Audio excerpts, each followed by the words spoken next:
Yeah, obviously really happy with the outcome. Our guys played great for 4 quarters, and we knew it would be a 4-quarter battle. Offense, defense, and special teams. We needed to win all 3 phases to have an opportunity, and obviously offensively we were able to rush the football, and that was something that was so critical for us. We rushed for 150 yards and had it in 41 attempts. So that was something that we knew it was going to be hard to run the football, but we had to be able to establish the run. And then defensively, our biggest key was not to give up the explosive play. And that's something that they were able to get on us on numerous occasions in the first time we played them. And their longest rush was 15 yards. And I thought if we could eliminate the explosive run, we'd have a great chance to have success and get a win. And then special teams, we needed to flip the field. Well, Ben flipped the field all day long. He kept banging it out of the end zone and not giving him a chance to return a kick, and his punts were phenomenal, as they have been for 4 years. And then Bruce making a play. We talked at half. Somebody had to make a play. You have to. This game's about playmakers, and if you have the ability to make a play, you got to do it. And I didn't know it'd be in the first 6 seconds, and it was. And big time run, and so excited for our guys. Our winter camp continues on, so we'll open it up for questions. Coach, all things considered, the magnitude of the game, the way he played, is that the best game you've ever seen a punter play? Boy, that's a tough question. It's an expectation that Ben has. It's an expectation that his teammates have, and he loves these guys. He's going to put his best foot forward every Saturday, and that's what we expect from an All-American punter. You expect a lot from these guys, but what stood out most to you about this team through 4 quarters of play today? Our resolve, the fact that they knew it was going to be a 4-quarter fist fight, and it was, and it was never over, and we just had to keep believing and keep the grind going, our guys, hats off, because they love playing with each other, and this is a close group of guys that didn't want to have this be their last game. How impressive and how important was the adversity defense after the Darius Anderson fumble? That was huge to hold those guys to a field goal. I'm sick for Darius because he had a great run, and talked to him after the game. He's still going to be an impact for us, but it was critical for us to hold those guys to 3 and keep it, in that 1-score game. This is for Chris and Nick. 3 points and 71 yards allowed in the second half. Is that as good a defensive half as you played all year, or were we breaking?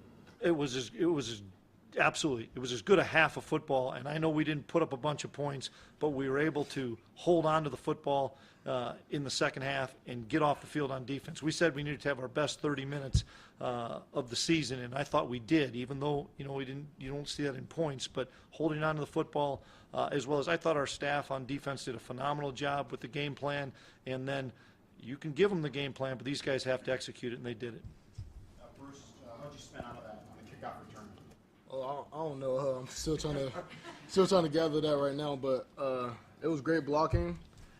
Coach told me how to make a play. Like always, there's going to be the safeties on block, so you just got to make a play, and that's what I did.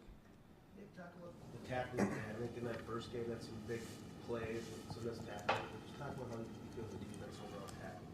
Yeah, definitely.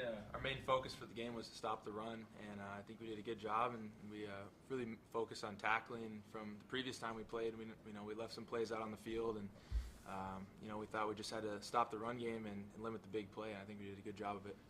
And the Georgia Southern game was maybe your best up until today. Did you have a feeling today going in, or describe why you kicked so well today? I know we shouldn't have been thinking about it, but I saw that Illinois State went down last night, and I knew we'd have the opportunity for another home game in the Fargo Dome, and I think any senior could speak for it. We don't want to let it go. So I mean, just have that back in my mind that we want to get another game at home, and I guess that was the motivation today. Yeah, Chris, speak to that. You had all the angst over the brackets and the pairings and all that, and you end up with a home semifinal game out of it all.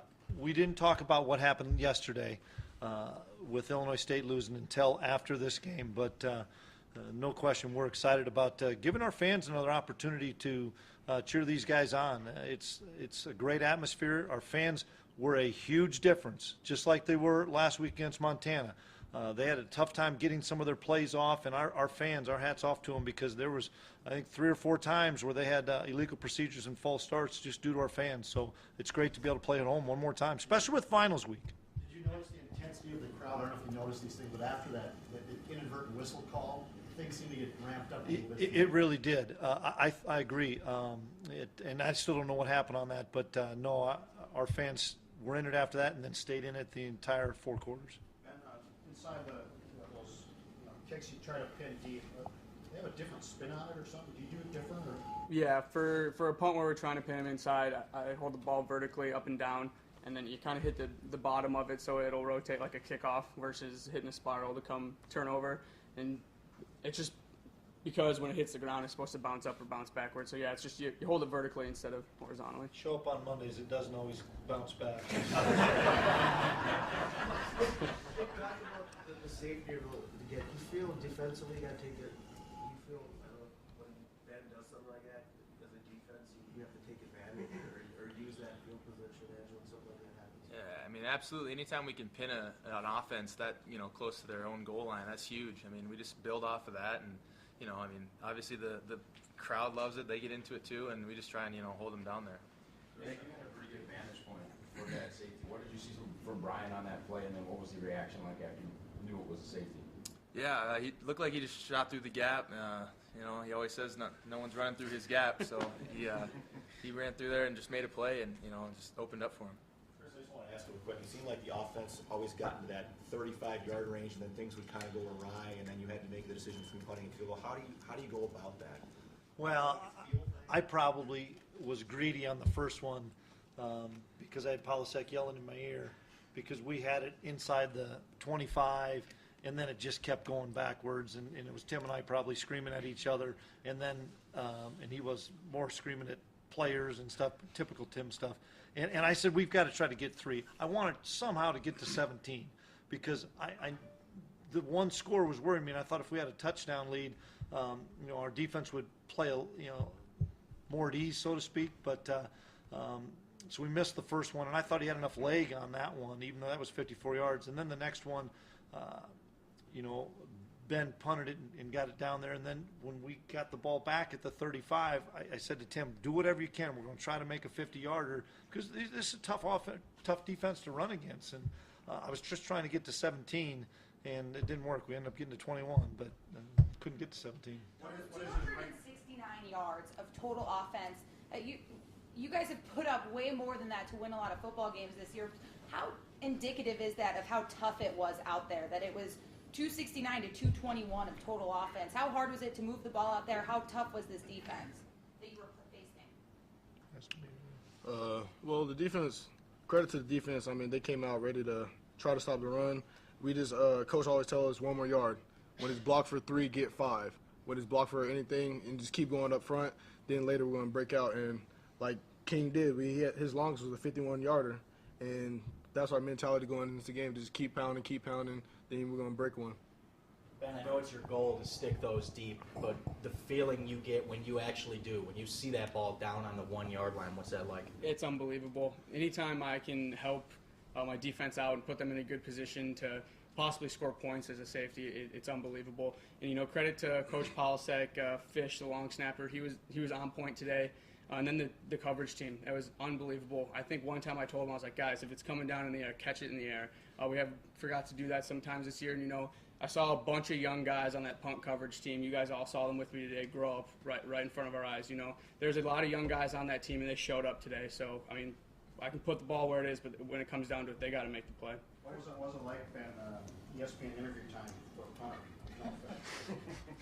Yeah, I wasn't expecting that, but as Anish said, it's the first time they've ever done it, so honored to be the first one.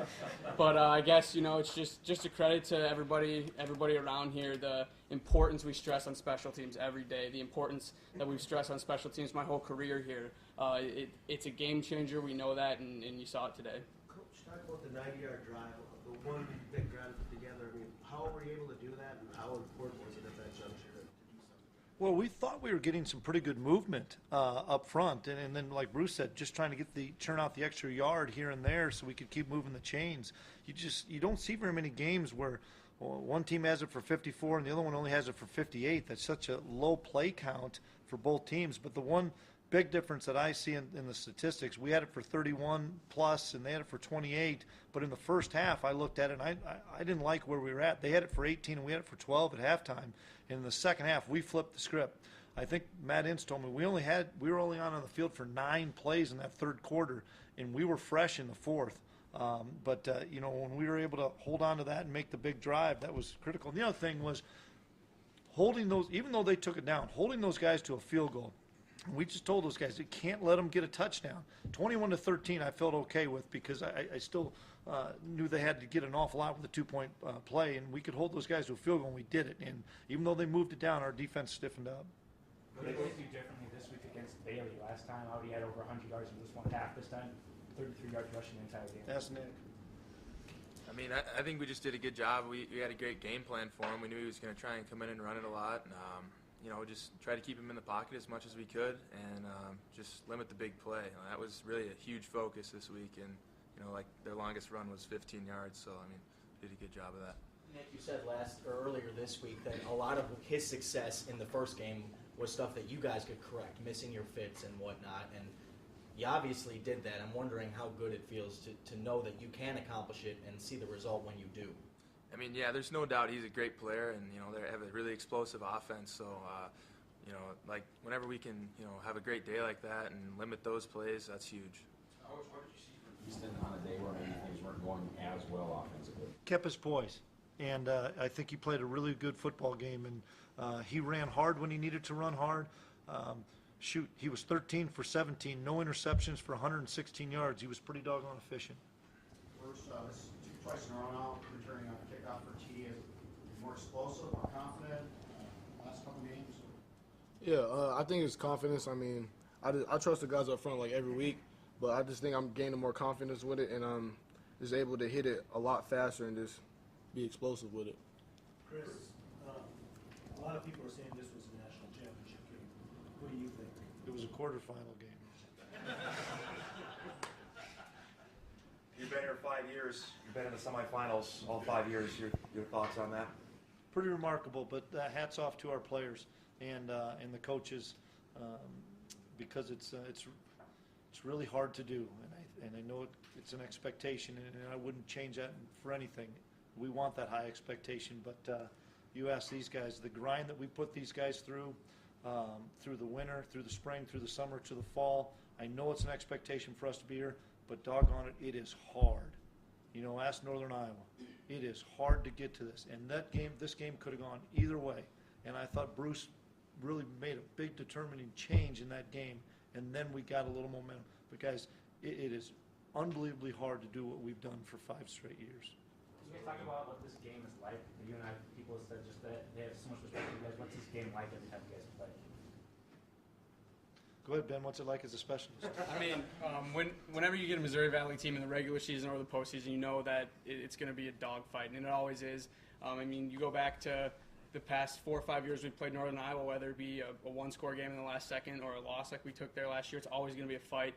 Credit to the coaches, the offense, the defense, and everybody for just having a good game plan and knowing it's going to be a dogfight. 2 Missouri Valley teams, like I said, they meet any time of year, and you're going to have a good game, and we were fortunate enough to come out on top today. Like Coach Clemens said, could have gone either way. Chris, the onside kick, a pretty unique onside. Have you seen anything like that before? Are you surprised? Yeah, no, I wasn't surprised. It was probably my fault. I probably should have realized it because they've done that when I was there in the past too. I didn't notice that they'd put Hall over there, and they did a nice job sneaking him out there. And they did a great job, and the kid kicked it well, and he just stepped out of bounds. We were looking because we were going to call timeout if we thought it were an onside kick. And the way the ball was tilted, Schmidtke did a great job. You couldn't tell, and that's my fault. I should have called timeout and gone to our hands team. I couldn't, and I didn't know that Hall was on the other side. That kid's a phenomenal player. He'll play on Sundays. Take maybe one last question if there is one, otherwise we'll wrap up. Chris, if we're any players, can you talk about the respect a little bit for each team? Because I noticed a lot of big hits, a lot of attacking with each other's helmets after that, helping each other out. Not only that, but the respect for the Missouri Valley Conference.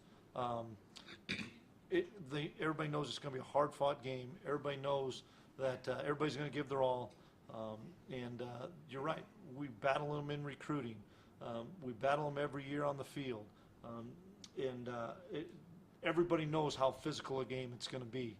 And you can tell that with the amount of rushing attempts both teams had, as well as few plays. It was just field position and who could land a knockout punch. And we had great field position with Ben, defense did a nice job, and really Bruce hit the knockout punch. Any injuries, or how do you come out of the game? I think we're okay. We'll find out. You know, somebody will come up with something tomorrow because they go home and realize, holy cow. But I'm anticipating, like probably all you guys are, that it'll be on Friday, and that's kind of what we believe. And so it'll be a short turnaround, and our kids have finals, and they've got a lot on their plate this week, and we have to be able to get them fresh and get them ready to go. When did you decide that Carson couldn't go? Yesterday. It just he pitched it around some during the week, but he wasn't ready.